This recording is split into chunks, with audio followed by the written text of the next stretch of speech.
Unaweza kubadilisha mahusiano, kazi, biashara, hata kanisa la kuabudu.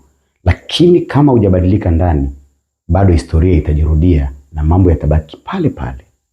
Watu wengi sana wanabadilisha makanisa, wanabadilisha manabii, wachungaji, biashara, mahusiano, lakini wanashangaa mbona hali bado inabaki pale pale? Mbona bado hali ni mbaya? Tatizo kubwa si kubadilisha vitu mbalimbali. Tatizo linakuwa kwamba hawajabadilika ndani. Unajua kila kitu kizuri, kila kitu chema kinaanzia ndani ya moyo. Ndio maana neno la Mungu linasema kwamba linda sana moyo wako, kwa maana ndiko zinakotoka chemchemi za uzima.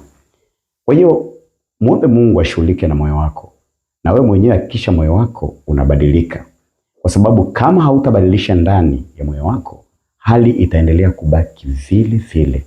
Ndani ya moyo ndiko kwenye tatizo, na ndani ya moyo ndiko kunakoweza kuwa chanzo cha mafanikio yako.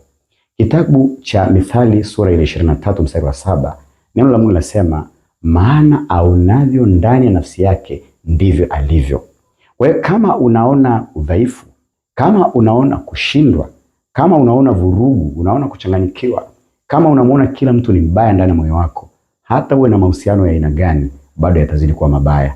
Hata uwe na biashara nzuri kiasi gani, kama ndani ya moyo wako unaona hasara, unaona umaskini, hautafika popote.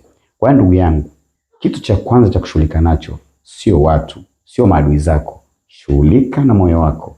Ukiweza kubadilisha moyo wako, kila kitu kitakwenda sawa.